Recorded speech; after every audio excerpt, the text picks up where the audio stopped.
거룩하고 복된 날 하나님 앞에 나와서 예배하는 여러분 모두 위에 하나님의 크신 은총이 충만할 수 있게 되기를 축원합니다. 인생이 아름다운 것은 하늘에 별이 있기 때문이다. 바다에 진주가 있고 땅에는 꽃이 피기 때문이다. 그러나 무엇보다도 인생이 아름다운 것은 우리의 가슴에 사랑이 있기 때문이다. 유명한 시인 하이네가 이렇게 노래를 했습니다. 저는 이렇게 좀 첨가해서 노래했으면 싶습니다. 인생이 아름다운 것은 하늘에 별이 있고 하늘에 있는 그 별을 볼 수 있는 눈이 있기 때문이다. 바다에 수많은 진주가 있어서 인생이 아름다울 수 있지만 그러나 그 바다에 있는 수많은 진주를 볼 수 있는 눈이 있기 때문이다. 땅에 수많은 꽃이 피었다 지고 하지만 수만 가지의 꽃이 있을 때 그냥 있어서 인생이 아름답기보다는 그 꽃을 바라볼 수 있는 그런 눈을 가지기 때문에 인생은 아름다울 수 있는 거다. 무엇보다도 우리의 가슴에 사랑이 있기 때문에 인생이 아름답다라고 노래했지만 사람의 가슴 속에 미움과 정오와 불신과 불만, 불평이 아닌 사랑이 있다라는 이것, 그 사랑을 볼 수 있는 눈을 가졌다라는 게 우리 인생을 아름답게 만드는 일인 줄로 믿습니다. 수많은 하늘의 별들이 반짝인다 하더라도 바닷가에 진주들이 막 뒹굴고 있다고 하더라도 수많은 땅에 피는 꽃들이 있다 하더라도 그 꽃을 바라볼 수 있는 눈이 없다고 한다면 사람마다 따뜻한 그 가슴에 들어있는 사랑이 있다 하더라도 그 사랑을 볼 수 있는 눈이 없다고 한다면 결코 우리 인생은 아름다울 수가 없을 것입니다. 오히려 안타까움의 인생이 되고 말 것입니다. 오늘 말씀의 제목은 사랑이 뭐길래 라는 제목을 잡아봅니다. 한번 따라하십시오. 사랑이 무엇이길래. 첫 번째로 온전한 사랑, 그 효력에 있어서 사랑이 뭐냐 하는 것입니다. 제가 지금부터 말씀을 드리려고 하는 사랑은 일반 세상 사람들이 말하는 사랑에 쏟고 사랑에 울고 사랑은 눈물의 씨앗이라느니 뭐 어떤 이야기 그런 사랑을 말하는 것이 아니라 온전한 사랑, 온전한 사랑이 뭐길래 온전한 사랑 그 효력에 있어서 어떤 것이냐 하는 것입니다. 유명한 사랑의 묘약의 저자가 되는 아넥 박스라는 사람, 이분은 자신의 저서 사랑의 묘약이라는 책에서 온전한 사랑이 무엇인가, 이분은 대단한 신앙가인데 신앙에 입각해서 성서적으로 드러나고 있는 온전한 사랑이 무엇인가, 그 사랑에 대한 효력의 관점에서 설명을 하고 있습니다. 저는 아넥 박스의 성경을 기초로 한 온전한 사랑의 정의가 너무 아름답습니다. 온전한 사랑이 정복할 수 없는 어려움은 없다. 어떠한 어려움이 있다 하더라도 온전한 사랑은 그 모든 어려움을 정복해 갈 수가 있다. 온전한 사랑이 치료할 수 없는 병도 없다. 그 어떤 질병이 있다 하더라도 온전한 사랑은 그 모든 질병을 고칠 수가 있다. 온전한 사랑이 열 수 없는 문도 없다. 사랑으로 열리지 아니하는 문은 이 세상에 어느 곳에도 없다. 온전한 사랑이 건널 수 없는 그런 해협, 그런 바다도 없다. 온전한 사랑이 무너뜨릴 수 없는 그런 성벽도 없다. 온갖 장벽이 있다 하더라도 온전한 사랑으로는 그 모든 장벽을 무너뜨릴 수가 있다. 온전한 사랑은 뉘우치게 할 수 없는 죄도 없다. 온전한 사랑은 그 어떤 죄도 회개하고 돌이킬 수 있게 한다.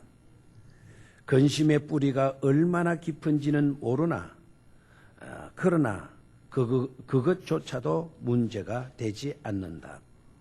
앞날이 얼마나 절망적으로 보이는지, 매듭이 얼마나 단단한지도, 저지른 실수가 얼마나 거대한지도 문제가 되지 않는다.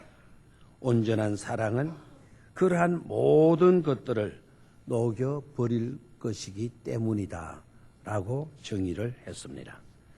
사랑이 뭐길래 하는 것입니다. 저는 아넥 박사의 이 사랑의 묘약에 대한 내용도 간략하게 다시 한번 저 나름대로 정의를 해보았습니다. 사랑은 만병통치약이다. 사랑은 능력이다. 사랑은 여객선이다. 사랑은 해독제다. 사랑은 어떤 장벽도 서물게 하는 가이던스다. 해결사이다. 온전한 사랑은 그 효력은 모든 일의 해답이요 또한 모든 일의 핵과 같은 것이다. 저 나름대로 정의를 해봅니다. 아무도 동의하는 사람이 없는 것 같아서 고차원적인 사랑은 저만 할 수밖에 없는 것 같습니다. 여러분 모두가 다 동의하면 크게 좀 아멘 하시기를 바랍니다. 이 사랑의 정의 너무 아름다워요. 성경의 내용들을 이분 나름대로 아름다운 언어로 이렇게 묘사를 했습니다. 여러분 굳이 우리가 사랑의 묘약의 그와 같은 설명이 아니더라도 성경을 우리 나름대로 읽어오지 않았습니까? 사도 바울의 고린도전서 13장 너무나도 잘 알고 있잖아요. 사도 바울이 강조한 게 바로 뭡니까? 우리가 여러 가지 많은 좋은 일들을 하였다 하더라도, 정말 귀하고 값진 일들을 우리가 하였다 하더라도, 또 하나님께로부터 엄청난 놀라운 능력과 은사를 우리가 받았다 하더라도 그 가운데서 하나가 꼭 있어야 하는데 그 하나가 있지를 못하고 그 하나가 빠져버리고 만다면 그 모든 좋은 것들, 우리가 행하였던 그 모든 은사들, 그러한 것들은 다 무용지물이 되고 만다. 한 가지 꼭 있어야 하는 것, 절대로 빠질 수 없는 그것은 곧 사랑이다라고 말한 내용. 여러분 기억하죠, 그죠? 우리가 그냥 좋은 일 하고 어떻게 저렇게 했다 하더라도 울리는 꽹가리에 지나지 않는다. 사랑이 그 속에 들어있지 않으면 그 모든 것들은 무용지물이 되고 만다라고 바울이 이미 우리에게 말씀을 해 주었습니다. 하나님의 구속사는 어떻습니까? 예수 그리스도의 십자가의 사건이 우리에게 교훈해 주고 있는 것도 무엇입니까? 분명 하나님도 인류를 구원하는 데 있어서 그 동기와 그 목적과 죄에 빠진 우리를 왜 구원해 주시는지 그 이유를 분명하게 말씀해 주시지 않았습니까? 인류 구원의 동기가 뭡니까? 인류 구원의 목적이 뭡니까? 인류 구원의 이유가 바로 뭡니까? 사랑을 근거로 해서였습니다. 하나님이 세상을 이처럼 사랑하사 사랑했기 때문에 독생자를 주셨고, 독생자를 주셔서 그를 믿는 자마다 멸망당하는 비극의 주인공이 되지 않도록 하시고, 그를 믿는 자마다 멸망치 않고 영생을 얻게 하여 주신 줄로 믿습니다. 예수 그리스도께서 묵묵히 십자가의 길을 왜 걸어가셨나요? 예수께서 묵묵히 십자가를 지고시도 묵묵히 십자가의 길을 걸어가신 이유도 다른 데 있지 않습니다. 저와 여러분들을 죄에서 구원하시고자 하시는 우리를 그토록 사랑하셨기 때문인 줄 믿습니다. 그렇기 때문에 우리의 삶에서 무엇보다도 중요한 것은 온전한 사랑이다. 절대로 우리는 이 사랑을 저버리고 살아서는 안 된다. 나의 삶에 여러 가지로 장식되어진 것이 없다 할지라도, 구체적인 삶의 내용이 없다 할지라도 온전한 사랑만큼은 간직하며 살아가야 될 줄로 믿습니다. 그렇다면 두 번째로 온전한 사랑은 어떤 것이냐? 온전한 사랑이 그러면 무엇이냐 하는 질문이 중요한 질문이 되어지겠습니다. 온전한 사랑, 이 세상에서 온전한 사랑은 하나님의 사랑인 줄로 믿습니다. 하나님의 사랑만이 온전한 사랑이에요. 우리가 누군가를 사랑한다 하지만 오늘은 사랑일는지 모르지만 내일은 이별이지 않습니까? 오늘 우리가 뭔가를 사랑해서 열심히 한다고 하지만 그 사랑은 영원치를 못하고 변질된 사랑으로 나타날 때가 얼마나 많습니까? 이 세상에서 정말 온전한 사랑, 정말 완벽한 사랑은 하나님의 사랑밖에 없는 줄로 믿습니다. 그 하나님의 사랑은 어떻게 나타났나요? 하나님의 사랑은 무엇으로 우리에게 나타났습니까? 예수 그리스도의 사랑에서 볼 수 있는 줄로 믿습니다. 예수님을 보면 하나님의 사랑이 완벽한 사랑이라는 것을 알 수가 있죠. 예수 그리스도는 그러면 어떻습니까? 예수 그리스도의 사랑은 십자가로 확정된 사랑인 줄로 믿습니다. 예수 그리스도의 십자가 사랑이 곧 완벽하고 온전한 사랑이 되어지는 것입니다. 철저하게 하나님의 공의가 이루어지는 곳이 십자가일 뿐만 아니라 철저하게 그 공의를 완성시키고 만족시키고 있는 곳이 또한 십자가인 것입니다. 십자가는 그래서 깔바르트의 주장대로 십자가는 하나님의 공의와 하나님의 사랑이 현존하여 공존하는 곳이 곧 십자가이다. 깔바르트의 지적이 맞는 지적입니다. 그리스도의 공의가, 하나님의 공의가 완벽하게 실현된 곳이 어디입니까? 십자가예요. 예수가 십자가에 우리의 모든 죄값을 감당하시고 죽으셨어요. 죄값으로 죽으셨다라는 게 이게 하나님의 공의입니다. 그러나 죽음으로 모든 것을 심판을 하는 것으로 모든 것이 끝나버리고 말았다면 하나님의 사랑은 나타나지 않습니다. 바로 그 십자가에서 하나님의 온전한 사랑, 하나님의 완벽한 사랑이 드러나고 있죠. 죄인 아닌 자에게 우리의 죄를 뒤집어 씌우고 그 예수를 십자가에 못 박혀 죽임으로 인하여 죄인된 우리를 구원해 주셨으니까, 독생자를 버리고 죄인된 우리를 구원하여 하나님의 자녀 삼고 하나님의 백성 되게 하셨으니까 그 사랑이 최고의 사랑이 되어지는 줄 믿습니다. 그래서 십자가로 나타난 것은 하나님의 공의와 하나님의 놀라운 완벽한 온전한 사랑이 드러나고 있는 것이죠. 그 사랑은 부족하지 않습니다.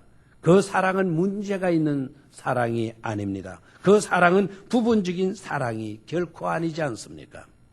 그래서 예수 그리스도의 십자가의 사랑에 사로잡힌 사람은 이 세상에 살아가면서 여러 가지로 부족한 점이 있다 하더라도 그 사람은 약한 사람이 아니라 강한 사람이죠. 그리 우리의 가슴에 사랑이 있다고 한다면 아무리 가난한 사람이라 할지라도 그 사람은 부유한 사람이 되어지는 것이고, 우리의 가슴에 예수 그리스도의 사랑이, 십자가의 사랑이 존재하고 있다고 한다면 절대로 비굴한 사람이 아니라 누구에게나 존경받는 사람이 되어질 줄로 믿습니다. 어떤 어렵고 힘든 일들이 있다고 한다면 나 몰라라 하면서 외면하고 도망가는 그런 자가 아니라 오히려 책임지고 돌보아주고 울타리가 되어주는 그런 사람으로 살아가게 될 줄 믿습니다.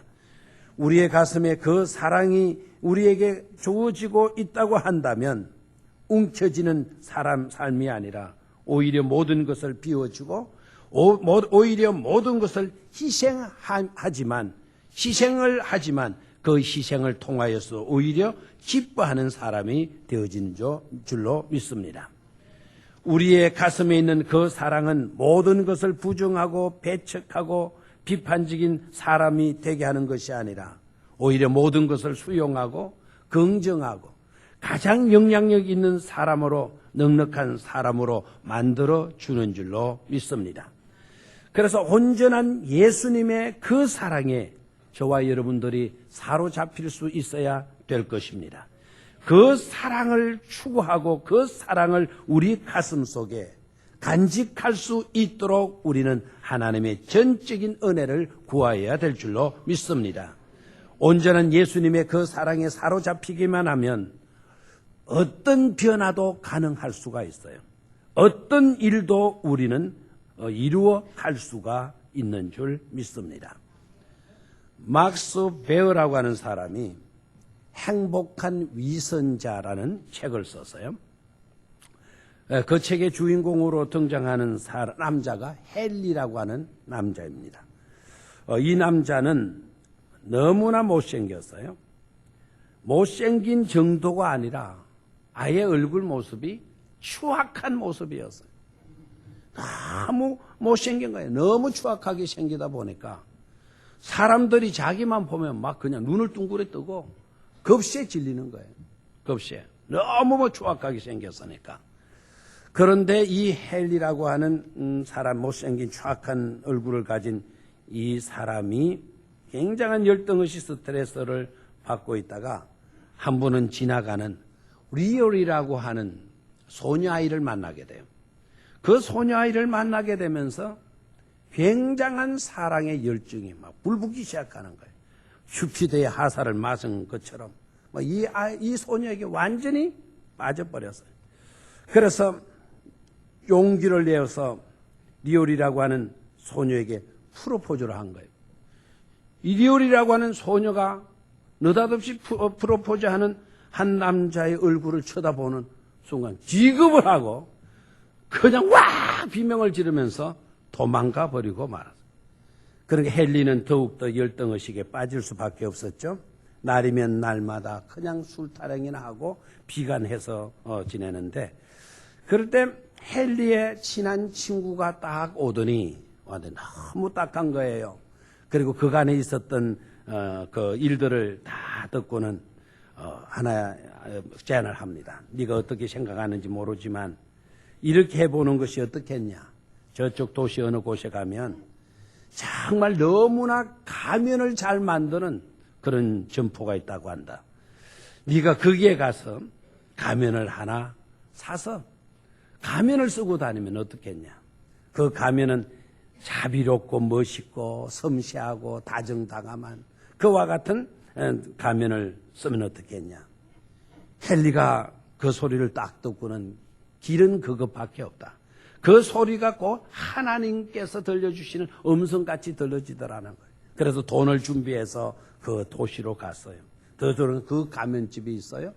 그 가면집 주인도 이 사람을 딱 보더니 당신이야말로 뭐를 써야 될 사람이다. 가면을 써야 될 사람. 대개 가발집 주인도 그런 소리만 해. 당신이야말로 가발을 써야 될 사람. 이런 소리를 해요. 이 집에도 당신이야말로 가면을 써야 될 사람. 그런데 이 사람에게 자비롭고 멋있고 다정다감하고 멋진 그런 가발을 딱 씌워줬어. 아니, 가발이 아니고 가면을 딱 씌워줬어. 그러니까 와, 이 사람이 완전히 달라진 거예요. 정말 자비한 모습이고 사랑의 모습이고 잘생겼고 멋있고 다정다감하게 이렇게 비춰지는 거예요. 그리고 자기가 그렇게 되어지도록 노력을 한 거예요. 그리고는 리올이라고 하는 그 여자를 찾아갔어요. 프로포즈를 했어요.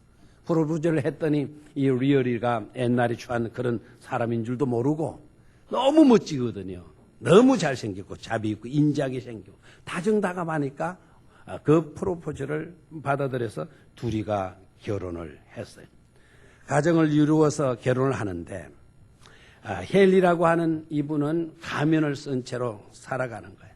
그러니까 젊은 아내가 온갖 투정을 부려더라도 다 받아주고 늘 빙그레 웃고 모든 것을 수용해주고 자비하게 대해주고 다정다감하게 섬세하게 신경 써서 이렇게 해주니까 이 가정이 너무 아름다운 아주 행복한 그런 가정이 되어진 거예요. 한 번은 옛날에 그 가면집을 소개해 주었던 친구가 찾아왔는데 친구가 찾아와서 식사를 하는데 보니까 아유 이렇게 아름다울 수가 없어요. 이렇게 행복할 수가 없어요. 너무 이 지상에서 이렇게 행복하게 사는 부부가 있을까 그런 가정이 있을까 싶을 정도로 이 친구가 탐복을 한 거예요. 그러면서 한 생각이 탁 지나가는 거예요. 야 그렇다면 됐다. 그렇다면 됐다. 이 친구가 그간에 가면 쓰고 이렇게 지나면 얼마나 불편하고 어렵겠냐 갑갑하고 했겠냐. 자 이렇게 행복하게 살고 있으니까 서로 저렇게 사랑하면서 살고 있으니까 이제 본 얼굴을 보여주어도 괜찮지 않겠나. 그런 생각이 탁 들면서 밥 먹고 있는 친구의 곁으로 가가지고는 친구의 얼굴에 있는 가면을 확 찢어내버렸어. 확 찢어버린 순간 본 얼굴이 싹 드러난 거예요. 여러분의 상상에 한번 상상력을 발휘해 보십시오. 결과가 어떻게 됐을 것 같아요? 결과가 어떻게 됐을 것 같아요? 에? 기겁을 하고 막 그냥 확 삐겨나는데 아이고 얼굴 가면을 뜯어낸 친구가 기겁을 해버렸어요. 기겁을. 왜 그런 거 하니까 옛날에 추악했던 그 친구의 얼굴은 온데간데 없고 찢어낸 가면과 똑같은 얼굴이 안에서 지나는 거예요. 똑같은 얼굴이. 뭐죠? 사랑은 사람을 이렇게 아름답게 변화시킬 수 있는 놀라운 능력이 있는 줄로 믿습니다. 사람이 가면 하나 쓰고도 그렇게 되어진다고 한다면 우리가 하나님의 사랑을 알고 예수님의 온전한 사랑을 우리가 알고 날마다 예수님의 사랑, 하나님의 사랑을 배우려고 노력하게 되어진다면 오늘의 우리의 얼굴이 비록 하잘것없는 그런 비천한 얼굴로 비춰진다 하더라도 언젠가는 하나님의 얼굴로 예수 그리스도의 얼굴로 나타나게 될 줄로 믿습니다. 사랑은 사람을 변화시키는 놀라운 능력이 그 속에 들어있기 때문입니다. 마지막 세 번째로 온전한 사랑, 끊을 수 없는 사랑이. 한번 따라 하십시오. 온전한 사랑, 끊을 수 없는 사랑이다. 사랑이 끊어졌다. 사랑이 문제가 있어서 종지부를 찍게 되었다. 그러면 그것은 사랑이 아닙니다. 끝까지 인내해야 그것이 인내가 되어지듯이 감사도 끝까지의 감사가 되어야 그것이 감사가 되어지듯이 사랑도 끝까지의 사랑이 되어져야만이 그것이 온전한 사랑이지. 문제 있다고, 갈등이 있다고, 차이가 있다고 중도에 끊어지면 그 사랑은 온전한 사랑이 될 수가 없는 것입니다. 온전한 사랑을 방해하는 요소가 뭔 줄 아시죠? 온전한 사랑을 방해하는 요소가 바로 죄입니다. 오늘 창세기의 말씀을 왜 사랑 이야기하면서 창세기 3장의 말씀을 읽었는 줄 아세요? 창세기 3장에 감추진 내용이 사랑과는 뗄 수 없는 중요한 교훈이 그 속에 들어있기 때문입니다. 자, 아담과 이브의 눈뿐만 아니라 죄는 우리 모두의 눈을 밝게 만들어 주는 것입니다. 아담과 하와가 생명과 나무를, 선악과 나무를 따먹고 난 뒤에, 열매를 따먹고 난 뒤에 첫 번째 나타난 현상이 뭐였습니까? 그들의 눈이 밝아졌다라는 거예요. 그들의 눈이 밝아졌다. 여러분 그 내용을 어떻게 읽었는지 모르겠어요. 선악을 알게 하는 열매, 하나님이 따먹지 말라고 분부하신 그 열매를 따먹었는데 왜 아담과 하와의 눈이 밝아졌을까요? 눈이 밝아졌다라고 하는 이 말의 의미가 뭘까요? 그들의 시력이 좋아졌다는 말씀일까요? 그러면 선악과를 먹었더니 0.5가 그냥 1.5가 되어지는 겁니까? 1.5가 되어졌단 말입니까? 그게 아니죠. 그들의 눈이 밝아졌다라는 것은 안 좋은 모든 것들에 대한 눈이 밝아졌다라는 거예요. 여러분, 나쁘게 사는 사람들 봐요. 도둑질하는 사람들 봐요. 얼마나 눈이 밝아요. 여러분 집에 들어와서 조금 애쓰게 벌어놓은 돈 꼬물치 놨는데 이 도둑놈들이 딱 돌아가지고는 다른 데는 손 하나도 안 대나고 여러분 그토록 신경 써서 꼬물치 놓은 그걸 어떻게 알고 그냥 막 훔쳐갔다고 막 그러잖아요. 남들 뭐 늘 이야기가 그래요. 그놈들은 돈 냄새를 맡는 것 같다고. 에? 아이고 고기에 넣는 걸 어떻게 고기를 그냥 빠져갔다고. 미안합니다. 그 사람들은 그런 면에 뭐가 밝아진 거예요? 눈이 밝아진 거예요. 눈이 밝아진. 여러분들 중에 술을 많이 즐기는 사람, 우리 남자 집사님들, 이제 제가 물어봐요. 그 아침 이슬 그거 진짜, 이 아침 이슬 그거, 그게 음식점에 아침 이슬 그게 말이다. 그 아침 이슬 그 아침에 받아가지고 이슬을 담아가지고 모아가지고는 그러는 모양이지. 딱 이렇게 물어요. 그러면은 진짜 저거가 내가 몰라서 묻는 것도 모르고 목사님, 그런 게 어디 있으면 그 아침 이슬은 소주예요, 소주 그래요. 그러면은 제가 다음에 하는 말이 너 소주라는 거 어떻게 알았어? 라고 물으면 그때 눈치를 딱 채고 얼굴이 빨개지는 거죠. 얼굴이. 아침 이슬이 소주더라고요. 소주. 또 뭐가 좋다, 뭐 좋다라고 하는 것들 그것도 소주 이름이더라고요. 소주에 대해서 많이 알고 있는 사람 이 중에도 있잖아요. 다른 것에 대해서는 몰라도 소주 방면에 대해서 눈이 활짝 열리는 사람이 있잖아요. 에? 그런 눈이 밝아진 거예요.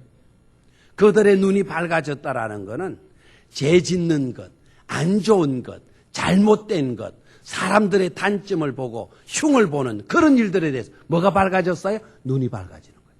여러분 봐요. 이때까지 지내오면서는 몰랐어요. 죄를 딱 짓고 난 뒤부터는 그 사람의 단점이 보이기 시작해. 그 사람의 흠이 보이기 시작해. 그 사람의 여러 가지 잘못된 요소들이 보이는 것 같아. 점점 그것 때문에 신경질이나 큰 소리나 결국 상대방에게 좋은 점이 아닌 나쁜 점을 자꾸 보게 되어지면서 실망하게 되잖아요. 갈등하게 되잖아요. 싸움하게 되잖아요. 결국 사랑하지 못하고 그 사랑은 금이 가고 말잖아요. 결국 헤어지고 말잖아요. 죄는 우리의 사랑을 온전하게 지켜갈 수 있도록 만들지 못합니다. 그간의 부모와 자식 간의 사이가 좋았어요. 자식이 잘못을 저질렀어요. 그랬더니 아버지가 출퇴근하는데도 아빠하고 달려오지를 않아요. 엄마가 집에 들어오는데도 반갑게 맞이해주질 않아요. 그 아이에게 죄가 있는 거예요. 잘못한 것이 있는 거예요. 아버지를 두려워하기 시작해. 아버지와 멀어질 수밖에 없는 거예요. 그게 바로 죄다라는 거예요. 그래서 죄는 separating, 우리를 갈라놓고 쪼개놓는 거예요. 온전하게 이어지도록 만들어주는 것이 아니라 끝까지의 사랑이 되어지도록 우리를 지켜가주는 것이 아니라 끊게 만드는 것이다 이거예요. 그런데 십자가로 드러난 사랑은 어떻습니까? 십자가의 사랑으로 우리가 은혜 받고 구원받은 우리가 되어질 때에는 우리의 눈이 어떻게 될까요? 우리의 눈도 뜨게 돼요. 뜨게 돼요. 그럼 믿습니까? 눈이 뭐 하게 된다? 뜨게 되는 거예요. 십자가가 하나님의 사랑이라는 거, 십자가에 들어있는 하나님의 사랑이 보이기 시작한다 이 말이에요. 하나님의 은혜가 보이기 시작한단 말이에요. 그런데 이놈의 새끼는 좋아가지고 어쩔 줄 몰라. 그래서 저녁에 불러가지고 야 임마 사귈 여자가 없어 그를 못생긴 아이하고 사귀냐? 그러니까 이 아이는 뭐라 그래요? 엄마! 뭐라 그래요? 에? 그 아이만큼 예쁜 아이가 없어요! 이렇게 나오잖아요. 그럼 엄마가 또 뭐라 그래? 에이마! 내 말 좀 들어라. 이놈의 새끼야. 네 눈에 콩깍지가 덮이거라 이놈의 자식아. 뭐라 그래요? 콩깍지가 덮였다는 거예요. 그 말이 맞는 말이에요.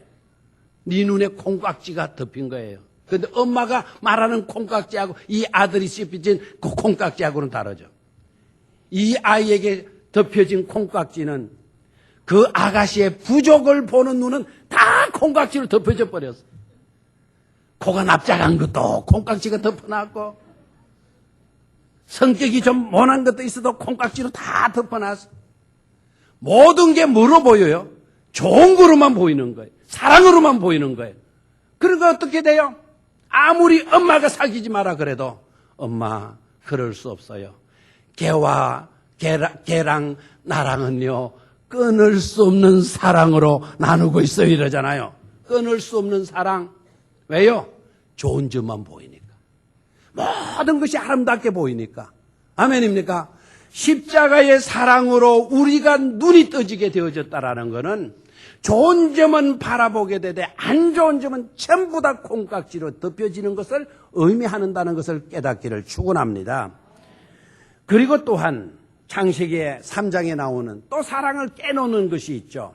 귀가 타락하는 거예요. 뭐가 타락하는 거다? 귀가 타락하는 거다. 하나님께서 11절의 말씀을 보니까 아담을 불러요. 아담아 네가 어디 있냐? 라고 물었어요. 그럴 때 아담이 뭐라 그래요? 내가 벗었으므로 부끄러워서 어디에 숨었나이다? 나무 밑에 숨었나이다. 그 나무가 무화과 나무라 그러죠. 무화과 나무 밑에 숨었나이다 그랬어요. 그래서 우리 주님 하나님께서 말해요. 네가 부끄럽게 된 건 누구 때문이냐? 내가 따먹지 말라고 하는 선악의 열매를 네가 먹었구나 그랬어요. 먹었구나. 저를 봐요. 중요합니다. 네가 따먹었구나 그랬어요. 그럼 어떻게 해야 돼요? 그렇게 해야 돼. 어떻게 해야 돼요? 네, 죽을 죄를 지었습니다. 예, 제가 따먹었습니다. 이렇게 나와야 되잖아요. 근데 아담이 뭐라 그래요? 하나님이 나에게 주신 저 여자가 나더러 먹으라 하길래, 이 먹으라도 이런 것도 아니에요, 진짜 사실은. 어문은 좀 강한 표시예요. 어문대로 제가 그대로 해보겠습니다. 절대로 나를 욕하지 말고, 욕죄라고 말하지 말고.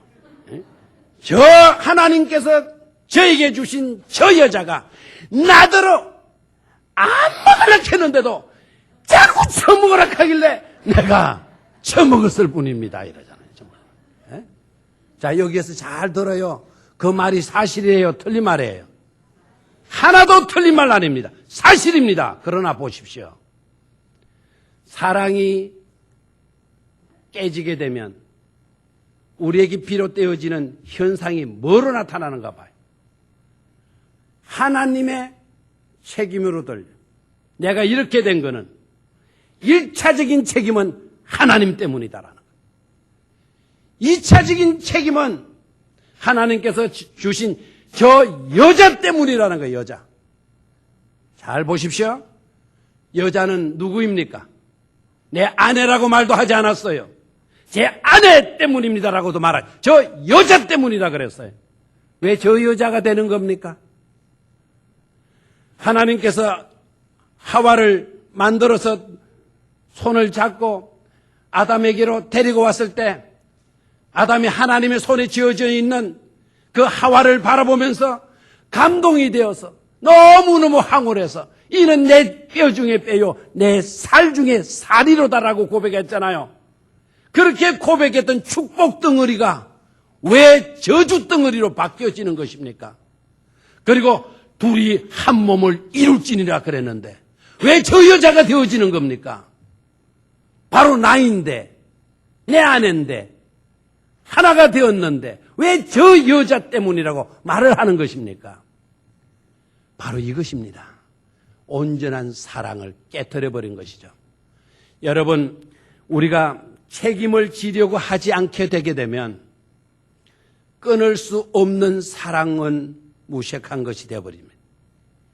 책임을 지고자 하는 그런 자세가 되어져야만이 우리는 끊을 수 없는 사랑의 사람이 되어질 수가 있는 것입니다.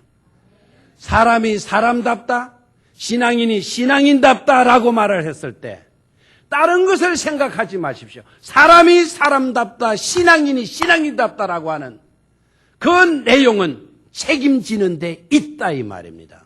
책임지는 데 있다. 아담이 이렇게 했으면 얼마나 좋겠어. 내가 따먹지 말라고 했던 그 열매를 먹었느냐? 예, 제가 먹었습니다. 그 한마디 했더라면 하나님은 그를 용서해 주셨을 것입니다. 그런데 사랑이 없어졌거든요. 하나님이 책임이고요. 저 여자가 나더러 따먹으라 해서 내가 먹은 것뿐입니다. 했을 때 여러분 상상해 봐요. 그 자리에 하와가 있어요, 없어요? 그 자리에 하와가 있죠. 먼저 하나님께서는 하와에게 물었어요. 남편인 아담에게 물었어요. 그러면 하와는 옆에서 하나님께서 아담에게 질문하는 질문 들었을 거고 자기 남편이 대답하는 말도 들었을까요? 안 들었을까요? 들었겠죠. 왜 먹었냐? 하나님이 짝지우시지. 저 여자 때문에 손가락질을 자기를 탁 가리키고 할 때 그럴 때 하와의 마음이 어떻겠어요? 제발 내 먹었냐? 그러면 아담 내 남편 제가 부족해서 먹었습니다. 제발 이렇게 말해줘야지. 이 여자 때문에 먹었다 그러세. 그렇게 말을 했대. 아이고 저런 인간 믿고 내가 평생을 살아왔나. 막 후회하는 마음이 들었을까요? 안 들었을까요? 들었겠죠. 보십시오. 책임지려고 하지 않으니까 하나님과의 관계도 깨트려집니다. 축복 덩어리가 저주 덩어리가 됩니다. 그리고 아내와 남편과의 관계가 또한 깨어지는 것을 볼 수가 있죠. 우리의 그 사랑을 끊어지게 만드는 요소가 불순종이죠. 끊어지게 만드는 요소가 책임지는 것이죠. 책임을 지지 않으려고 하는 것이죠. 그렇다면 우리는 깨달아야 돼요. 첫째 아담은 책임을 지려고 하는 데서 그는 실패했어요. 제가 책임을 지겠습니다. 제가 따먹었습니다. 누구 탓할 필요가 없습니다. 제가 먹었습니다. 이렇게 말하지를 못했어요. 그런데 두 번째 아담으로 이 땅에 오신 예수님은 어떠하셨습니까? 하나의 죄도 짓지 아니하셨음에도 불구하고 우리 주님은 제가 책임지겠습니다. 제가 다 책임지겠습니다. 다 제 책임입니다. 다. 끊을 수 없는 사랑 때문에 끊을 수 없는 그 사랑 때문에 아무런 잘못도 저지르지 아니하시고도 제가 책임지겠습니다. 제가 제 책임입니다. 우리 주님은 그렇게 말씀을 하셨습니다. 세례 요한은 그의 모습을 보고 일찍이 이런 말을 했죠. 세상 죄를 지고 가는 보라 하나님의 어린 양을. 세상 죄를 지고 가는 하나님의 어린 양을 보라고. 마치도 세상 사람들의 모든 죄가 자기 책임인 양 여기고 자기가 그것을 지고 십자가로 향하여 끌려가는 어린 양을 보라고 세례 요한은 설교했잖아요. 사랑이 뭐길래 우리 주님은 그리 하신 것입니까? 사랑이 뭐길래 우리 주님은 그렇게 하셨을까요? 우리는 그 사랑을 깨달아야 될 줄로 믿습니다. 도무지 하나님과 우리와의 끊을 수 없는 그 사랑이기 때문에 우리 주님은 제가 책임지겠습니다. 말씀하시고 십자가를 지고 나가신 줄로 믿습니다. 이제 우리는 주님처럼 주님의 발자취, 바로 그 발자취를 따라가야 될 줄로 믿습니다. 그런 성도가 되시기를 주의 이름으로 축원합니다.